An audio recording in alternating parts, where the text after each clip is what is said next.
झकझोर दिया।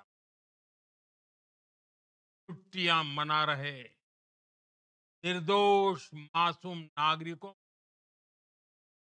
धर्म पूछकर उनके परिवार के सामने, उनके बच्चों के सामने बेरहमी से मार डालना,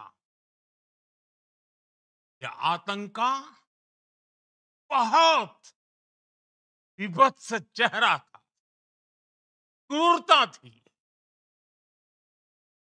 ये देश के सद्भाव को तोड़ने की घिनौनी कोशिश भी थी। मेरे लिए व्यक्तिगत रूप से ये पीड़ा बहुत। इस आतंकी हमले के बाद सारा राष्ट्र, हर नागरिक, हर समाज, हर वर्ग, हर राजनीतिक दल एक स्वर में आतंक के खिलाफ कड़ी कार्रवाई के लिए उठ खड़ा हुआ। हमने आतंकवादियों को मिट्टी में मिलाने के लिए भारत की सेनाओं को, और आज हर आतंकी, आतंक का हर संगठन जान चुका है हमारी बहनों बेटियों के माथे से सिंदूर हटाने का जाम क्या होता है। साथियों, ऑपरेशन सिर्फ नाम नहीं, ये देश के कोटि कोटि लोगों की भावनाओं का प्रतिबिंब है। ऑपरेशन सिंदूर न्याय की अखंड प्रतिज्ञा है।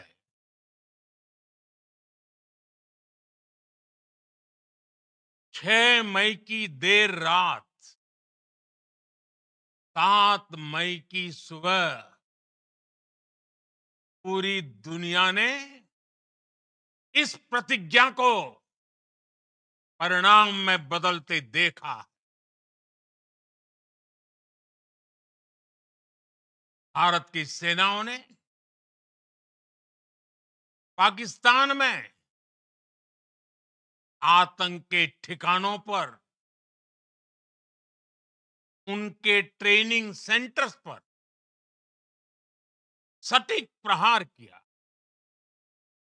आतंकियों ने सपने में भी नहीं सोचा था भारत इतना बड़ा फैसला ले सकता। लेकिन जब देश एकजुट होता,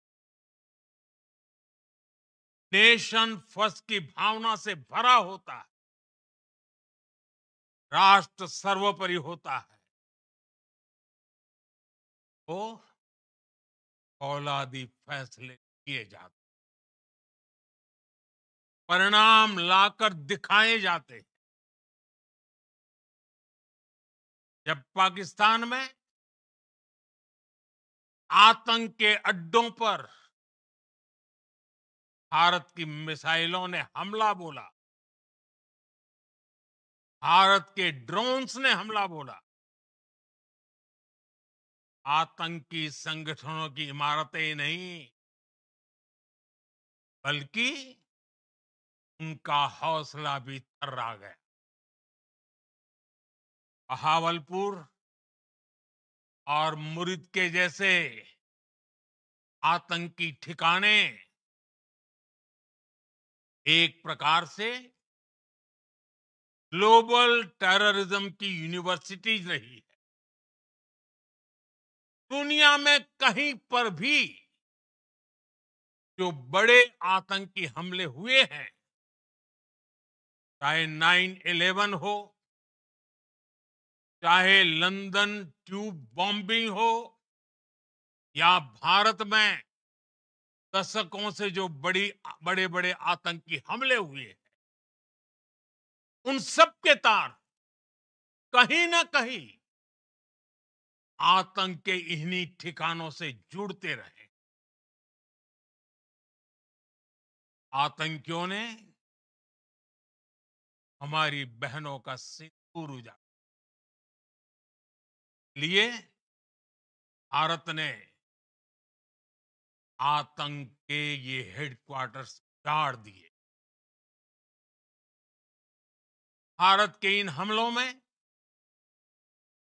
100 से अधिक खूंखार आतंकवादियों को मौत के घाट उतारा गया। आतंक के बहुत सारे आका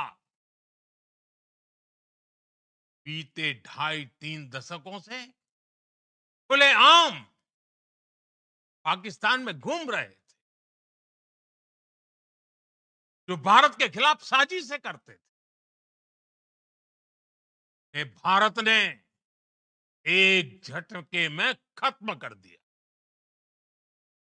साथियों, भारत की इस कार्रवाई से पाकिस्तान घोर निराशा में गिर गया, हताशा में गिर गया था, बौखला गया था।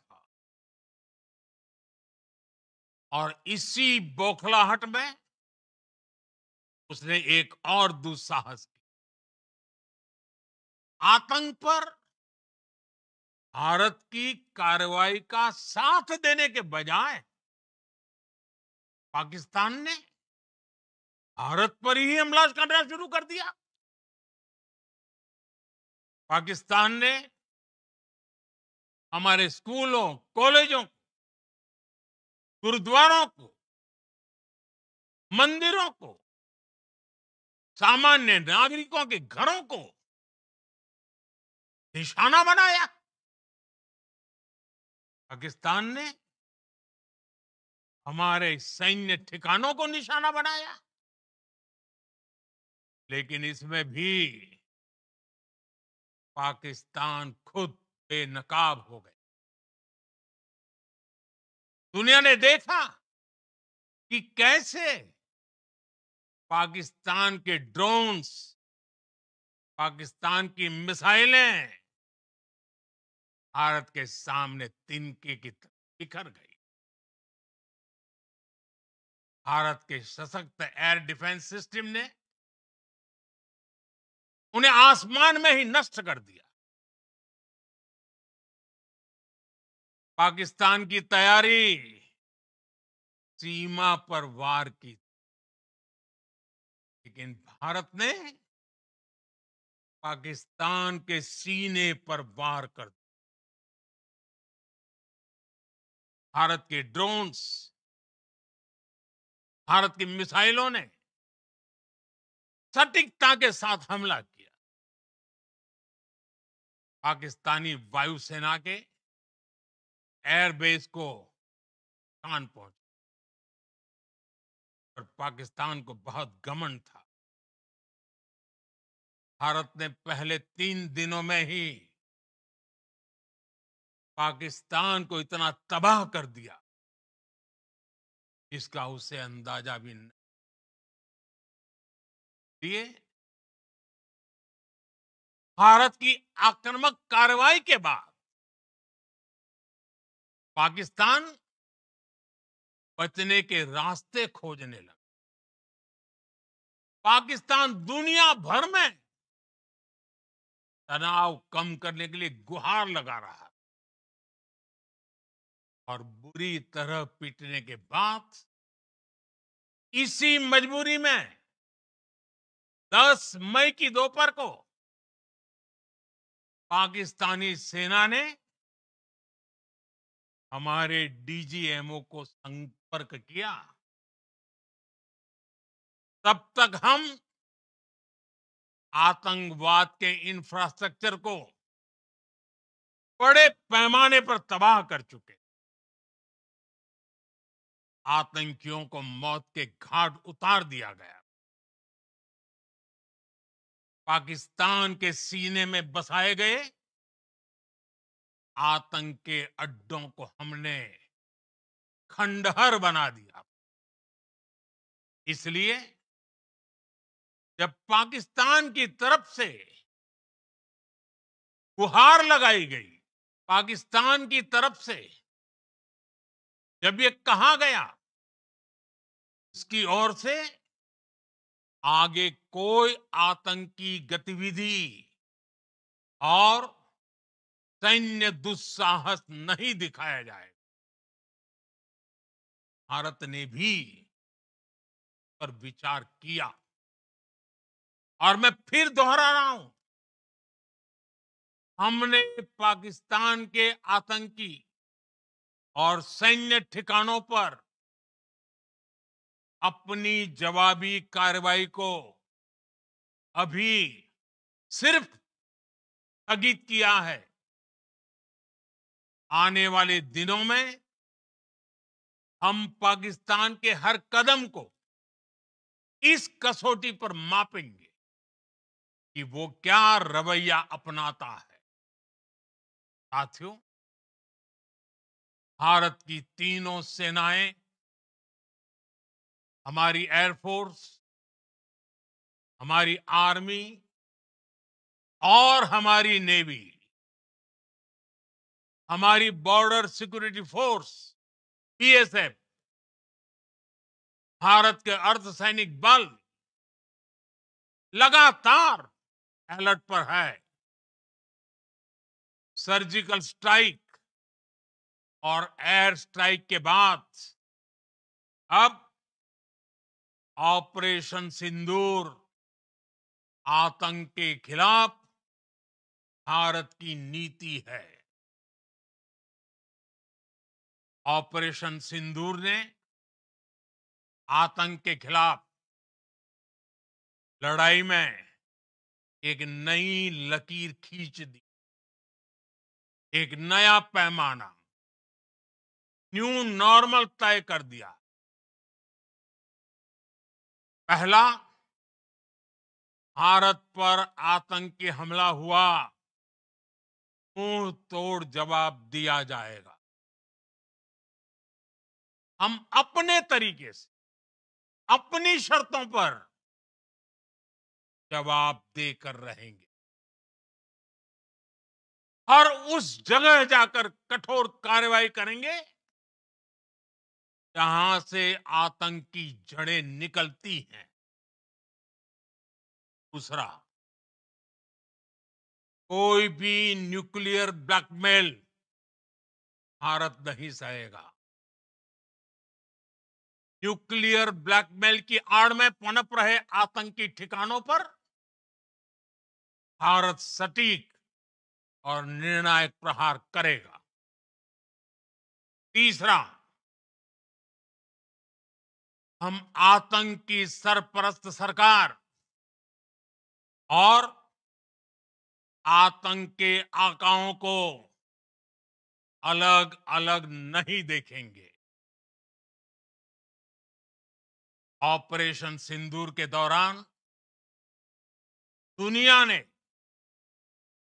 पाकिस्तान का वो घिनौना सच फिर देखा है, जब मारे गए आतंकियों को विदाई देने पाकिस्तानी सेना के बड़े बड़े अफसर उमड़ पड़े। स्टेट स्पॉन्सर्ड टेररिज्म का ये बहुत बड़ा सबूत है।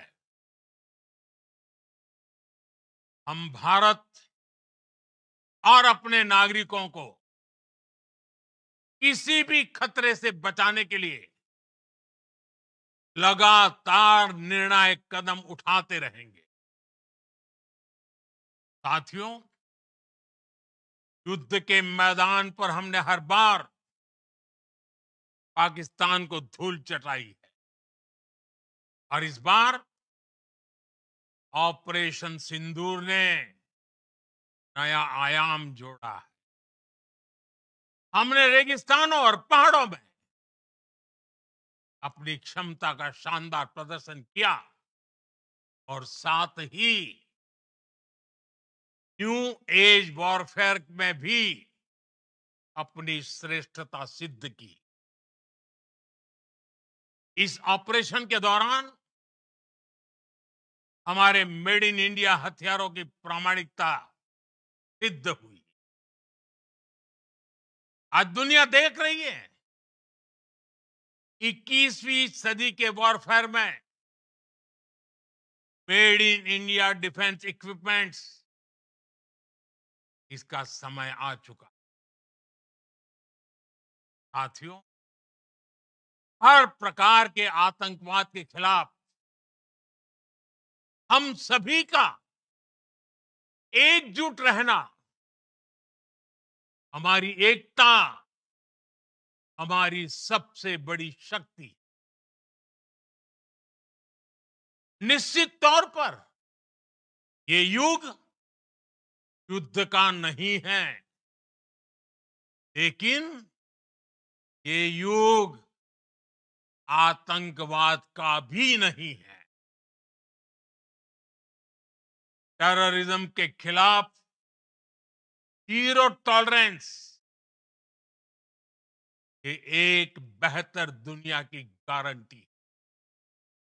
साथियों, पाकिस्तानी फौज, पाकिस्तान की सरकार जिस तरह आतंकवाद को खाद पानी दे रहे हैं, एक दिन पाकिस्तान को ही समाप्त कर देगा। पाकिस्तान को अगर बचना है तो अपने टेरर इंफ्रास्ट्रक्चर का सफाया करना ही होगा। के अलावा शांति का कोई रास्ता नहीं। भारत का मत एकदम स्पष्ट है। टेरर और टॉक एक साथ नहीं हो सकते। टेरर और ट्रेड एक साथ नहीं चल सकते, और पानी और खून भी एक साथ नहीं बह सकते। मैं आज विश्व समुदाय को भी कहूंगा, हमारी घोषित नीति रही है, अगर पाकिस्तान से बात होगी, टेररिज्म पर ही होगी। अगर पाकिस्तान से बात होगी, पाक ऑक्युपाइड कश्मीर पीओके पर ही होगी। प्रिय देशवासियों, आज बुद्ध पूर्णिमा। भगवान बुद्ध ने हमें शांति का रास्ता दिखाया है। शांति का मार्ग भी शक्ति से हो। मानवता शांति और समृद्धि की तरफ बढ़े,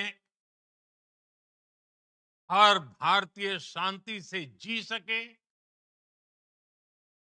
विकसित भारत के सपने को पूरा कर सके, इसके लिए भारत का शक्तिशाली होना बहुत जरूरी।